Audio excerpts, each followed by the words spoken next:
Here we are at the shop developing our first YouTube channel for the crypto community and the crypto movement. Blockchain movement. And so here we are to talk about where Brian came from in terms of the inception of how he came to know crypto and its development and be involved, the involvement of crypto. Um, so what year would you say would you first that came to inception? Well, so the first time I heard about it, my cousin Steve and I, we both we were away for some time. So while we were away, they had classes about stocks, and so my cousin Steve and I, when we came home, we decided that we were gonna try the stock market. We thought that that was our way to not go back to the same things we were doing. So what year would you say? that was in 19, no, that was 2019. Okay. 2020, yeah, 2019. So basically, when I came home, I went to school to learn cell phone repair, computer repair, and then we started playing around with the stock market, trying to learn how to trade options, read charts. I started taking classes, but then I put like I think I got like a small little check, and every week if I was doing good at my shop, I would put more money into XRP. All right. So XRP was my first crypto that is really truly centralized. But I was trying. My goal was to get to 30,000 XRP, and so if I had a good day at the shop and a lot of repairs came in, I would buy more XRP, more XRP. I would tell my wife, my mom, everybody that came in here, I'm studying crypto all day. I'm reading charts all day. I'm trying to figure out how I can get back to where I was when I used to do my thing, right? So then my XRP went from like 7 cents, I think I was at, to a few dollars, I believe it was. So You got into XRP in 2019 at 7 cents. I think it was around 7 cents, or maybe it might have been 17 cents, something like that. Wow, I was buying XRP and XLM, and then it went up, stupidly, and I never saw anything like that except for in the streets. And so man, I basically got addicted to it. I wanted more. I wanted to see how I could retire my family from this, how I could make sure that my kids die with something, before I go. And I mean, that my kids have something before I die. You know what I'm saying? I could leave them something, leave them a nice fat will. But yeah, so, I never thought I would get on camera. I never planned any of that.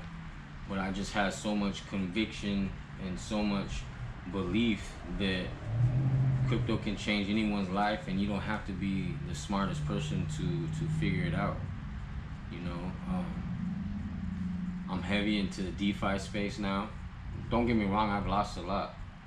I'm heavy into nodes, but I understand it, and of course there's room to learn. I'm heavy into mining.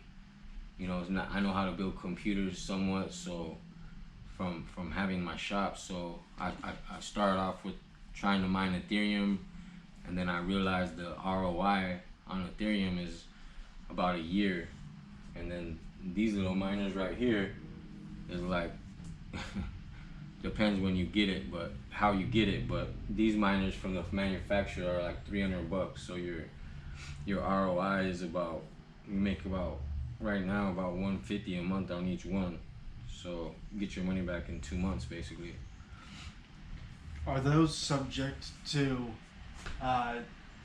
a decline in earnings over time? Everything is subject to everything that in blockchain is a risk. You No, have no, no. More like, more like, well, this when in terms of like this difficulty issue or earnings issue. Do over time do they? With planets, they have so much in the bin. So right now we're getting 23 planets a day. They're having an issue with these airware elements, so they cut the licensing. So they have 4 licensing. They got 1, 2, 3, and 4. 4 is for the airware, type 4 licensing.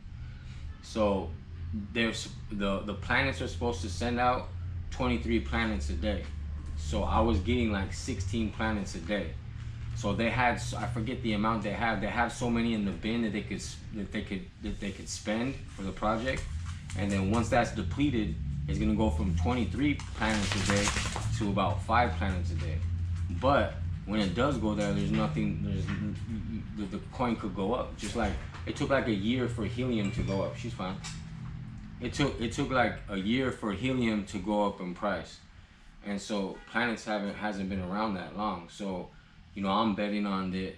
I probably got about 30 of these at the house, and I can't even get licensed for them. But I know that eventually they're probably gonna give us the licensing back, and once they do, hopefully the war will be over with, and things will be going up.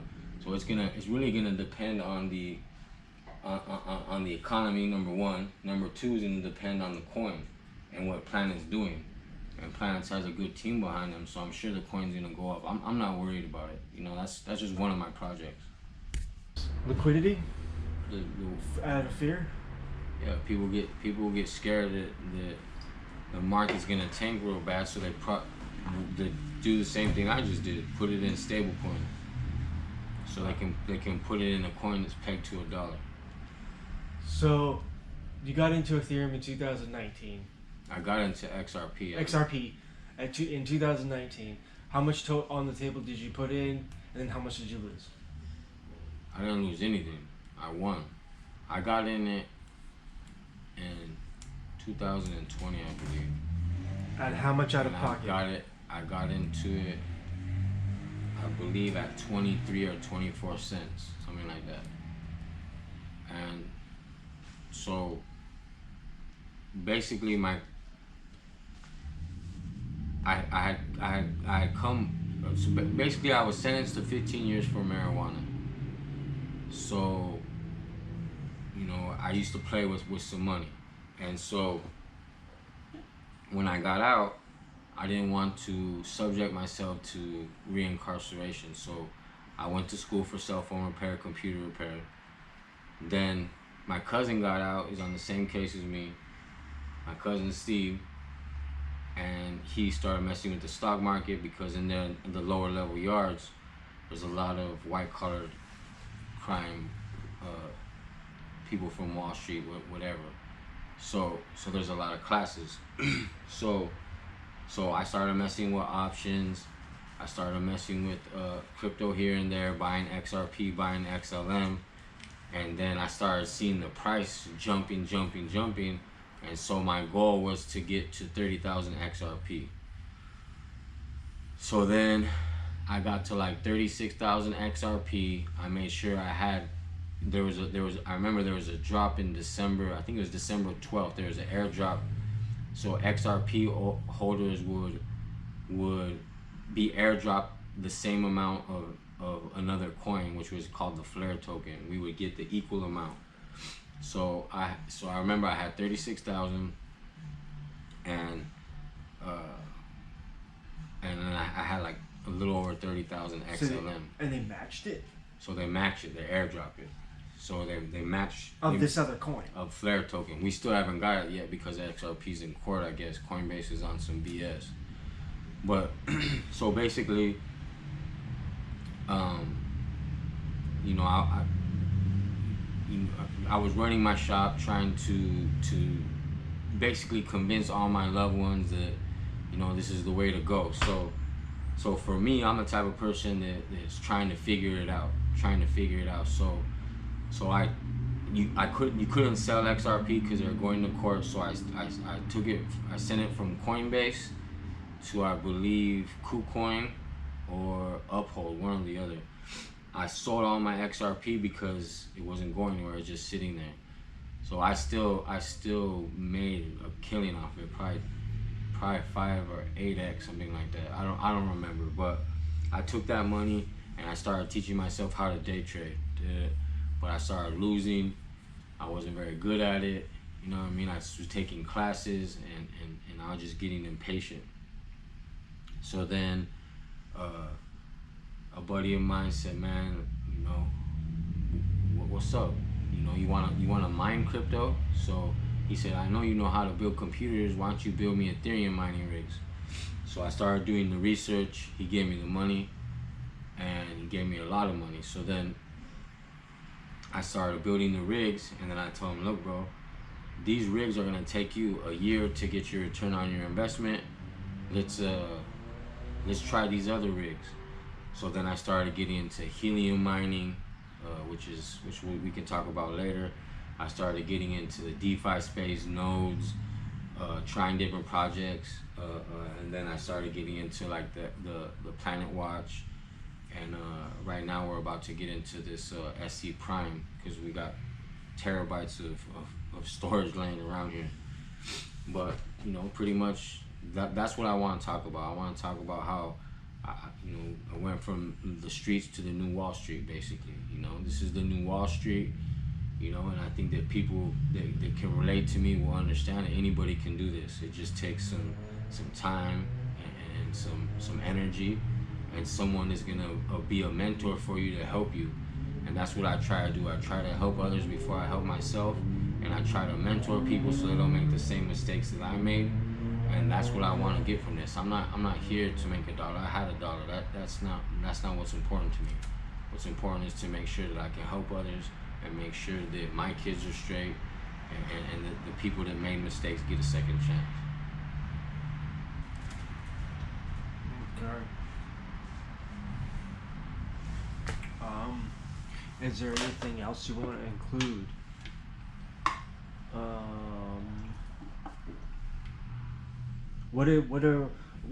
Can you elaborate on any mistakes? Highlight any mistakes that stood out? I think some of the biggest mistakes that I've made so far is if I'm gonna show my face on YouTube, I'm not gonna tell someone to do some BS just for $1, you know?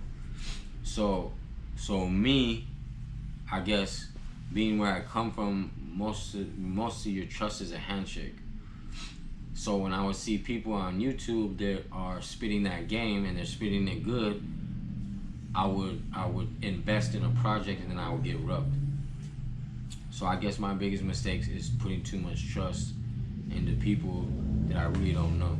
You know what I'm saying? So you know, I still almost get rubbed. You know what I mean? So now I know avenues that I can explain to you guys that can protect you somewhat from getting rubbed. You know, I made a lot of mistakes and I've lost a lot of money, but the gains have definitely outweighed the losses. And so, you know, you want to know some of the ways to prevent you from these same mistakes? Is it mostly just bad trades at bad times, wrong place, wrong time?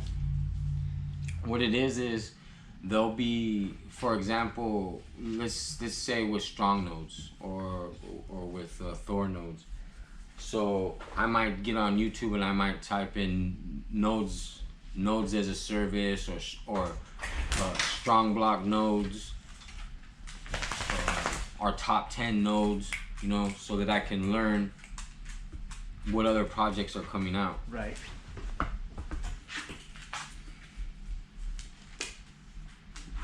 You just talking about bad information? So basically what will happen is I'll watch a video, and then when I watch that video, I'll make a mistake in thinking that just because they have this video out, that this project is probably cool.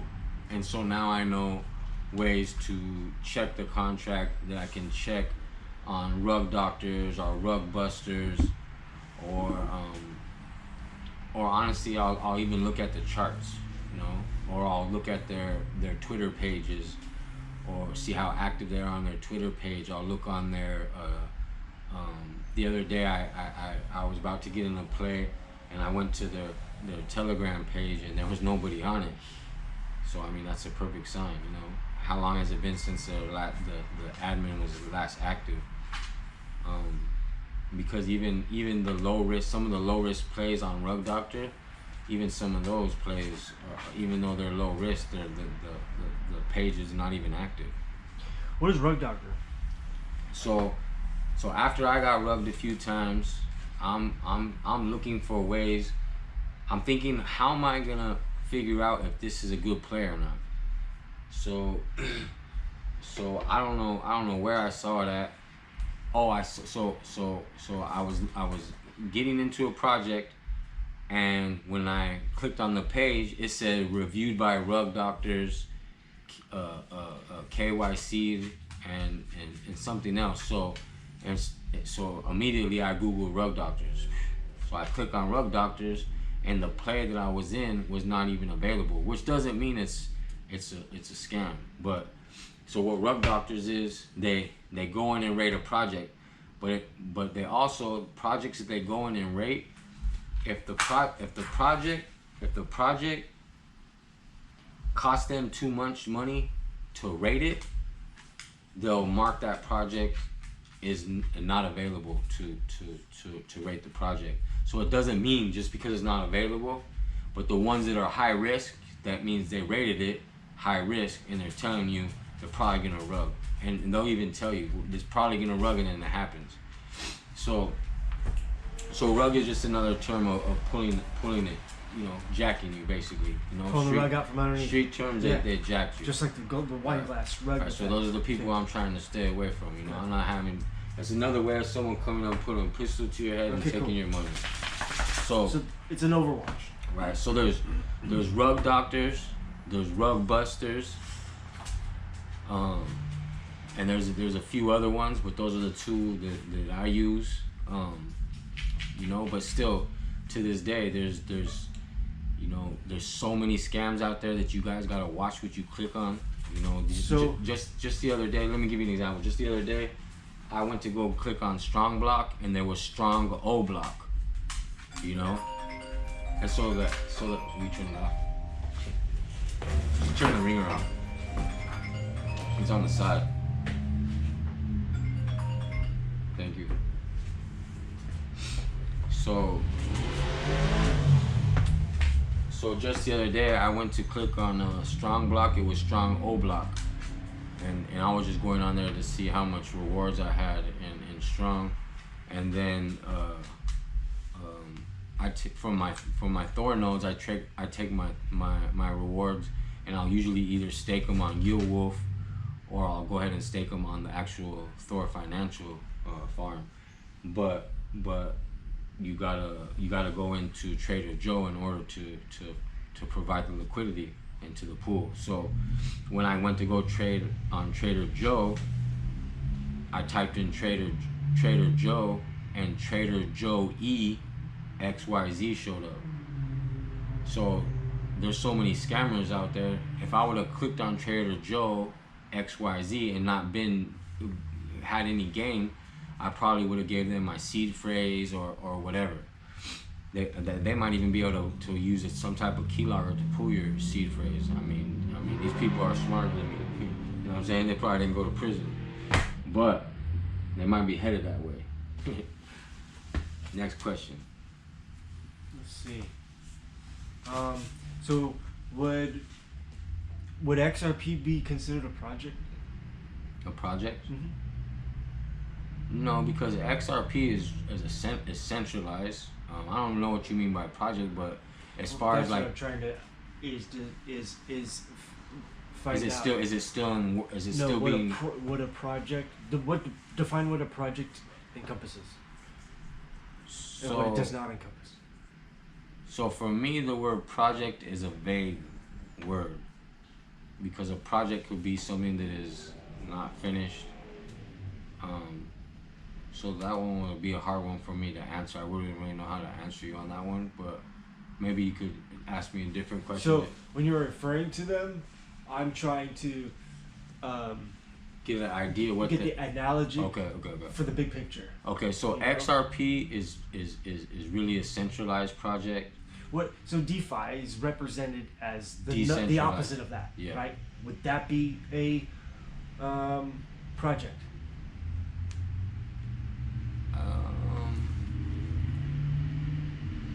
Well, again, project is a vague term for me because project means that it's still in the middle of, in the process in a process. So I couldn't really answer that, but in terms of DeFi, all of this is still in somewhat a project because it hasn't been regulated. I don't think that DeFi will ever get regulated because it's not that easy. They probably have to shut down the whole internet. I think that the DeFi implies the connotation that it's not supposed to be regulated. That's the whole point of crypto. Right. That's the whole Right. that's the whole point of Bitcoin. Mm-hmm. So when Satoshi, even if it wasn't Satoshi, whoever invented, it could be the government, could be whoever. I read Satoshi's book. I believe it was Satoshi. Go see my. Okay, we're gonna get a little bit more, especially about the project. Okay. So, talking about ETFs, what type of projects are you involved in? Well, so I'm not involved in any ETFs, but what projects I'm involved in are nodes as a service, DeFi as a service, and mining. So what I want to do is I want to let people know my experiences, my complaints, things that can be better about mining, and not to stay, just in one project. So not just to set, like I'm not gonna just stay only in nodes or only as DeFi as a service. I'm taking profits from the miners and putting it in coins that I think are gonna do well. I'm taking even though I pay my bills from this and pay extreme high amount of rent because I'm in California from this, I'm trying to build a little portfolio. And so in order to do that, I have several different miners, I have several different nodes, and right now I'm figuring out ways so that I can be on top of projects that are coming out, so that when the day that they come out, that I can be there for them when they usually blow 10x. Okay, you want to talk about these products?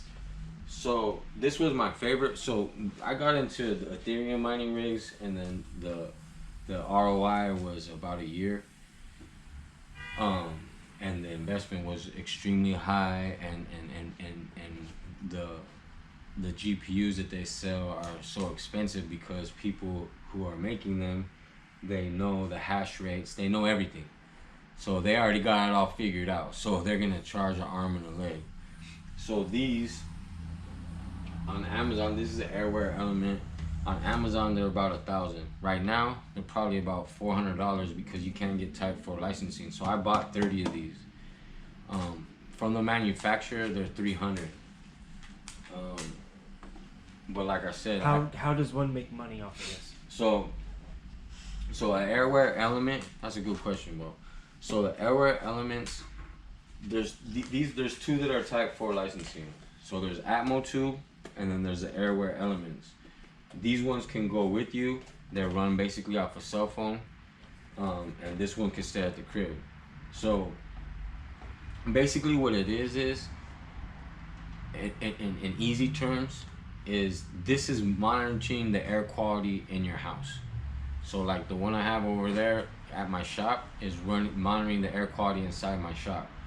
So we don't have enough information on what causes cancer.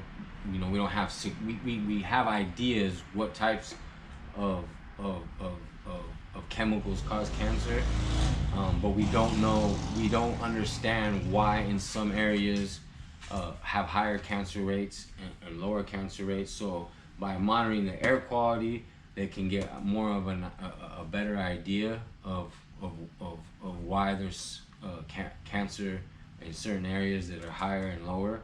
Also with COVID, I believe that this is a way for them to sell the information back to hospitals, because certain areas obviously people had more, there was more deaths. For example, like LA might have more deaths or whatever. So from my understanding is basically information is being sold on our air quality. So maybe if you spray a chemical in your house, it'll change.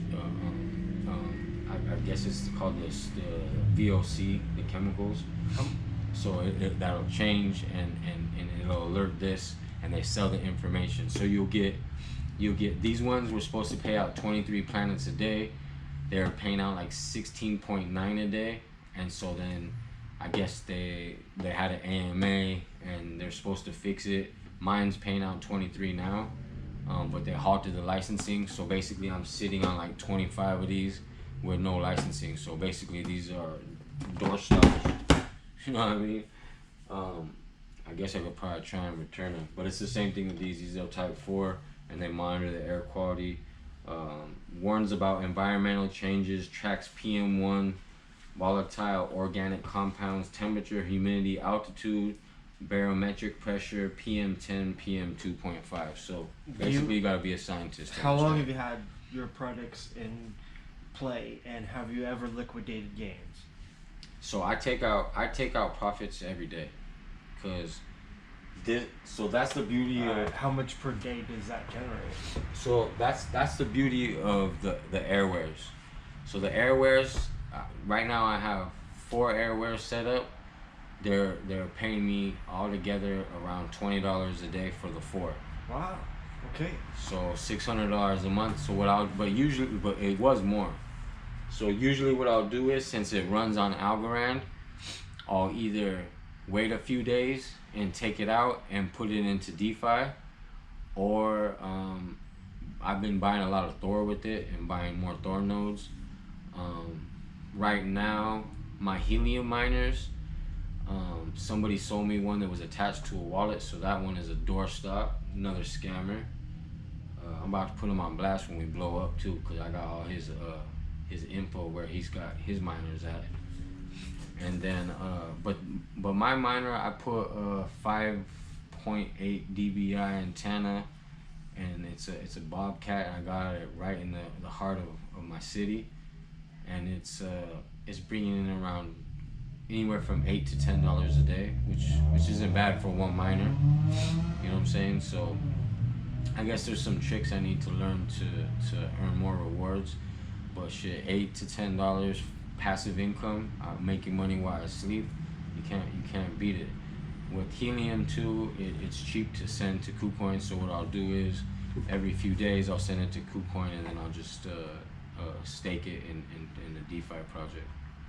Okay, so staking is another term of, say if it's a craps table, it's staking.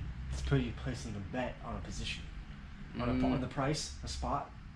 So there's proof of work and there's proof of stake. Okay. So Bitcoin is proof of work. Proof of stake would be, I believe Avalanche runs on proof of stake. So I'm basically what it is validating transactions. Mm-hmm. The easiest term, okay. It's the easiest way to say it, because if I try to like explain it, how proof the block of stake is validating. Okay. It's validating. It's the teller. So by you staking your Avalanche right there, it's validating transactions. Understood. So by doing that, you get rewarded for doing that. Fucking fascinating. Okay, gotcha. That's after you've harvested the earnings, your proof of stake, your proof of work of that. Yeah. East Doge. Yeah. So Awesome. well, proof of work would be Bitcoin. So Oh, anything. okay, gotcha. Proof of stake though. Proof of work, But, it uses a lot of the proof of electricity, stake. and they use heavy mining equipment. Okay. Proof of stake is just basically locking up your coin into a contract. Copy, and that's coming from these devices. No, I take the profits from these. I think these are called proof of concept, POC. Oh. But I take the profits. Okay. Right. I take the profits from the miners and transfer it to another coin. Like right now, I'm transferring it into a coin called. This week I did meme grape, which is magic internet money, which is basically a coin pegged to the dollar, and then grape, which is grape finance, and so they're paying like 3% a day interest. You know what I'm saying? So. And how long do you have to commit the money for to get that? On Yield Wolf, you can take it out whenever you want. So Yield Wolf is ranked low risk. They don't really. The projects they have on Yield Wolf, you need to do your own research, because I got rugged on Yield Wolf. So it's not all their projects they have on there are not.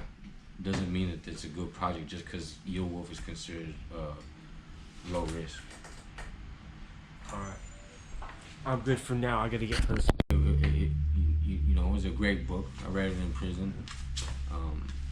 I forget the name about it, but it's basically a book of all his emails that he made to Anderson, who's like the lead developer of Bitcoin right now. But he intended this to be a way of payment for people who converse on the internet that basically didn't want to meet each other, or had no need to meet each other. And he probably knew, because this guy's a genius. I mean, several people have tried this before, so this guy really thought about this. I mean, and he had help from other geniuses. Anderson's probably a genius, so I think that the whole intention of internet money was to be in control and not the government in control. So this, I'm in control of my money. And so that was the whole intention. The whole intention was to be decentralized, and everything is public information. You can't hide nothing, because it's all on the ledger. So every transaction on the ledger, you might not know who the person is. That's true, but it's truly decentralized. It was meant for this. What's the biggest change you've seen since 2018? The acceptance everywhere. When I would talk about crypto, especially being a person who's been to prison, I would tell all my customers at the store about it. Basically, customers that I mess with, especially people that've been through similar situations as me, because I know that it can really change your life. So the biggest thing that I've seen, and I haven't been in it that long, is the acceptance. Because I mean, Staples Center is an hour and a half from here, and now it's crypto.com.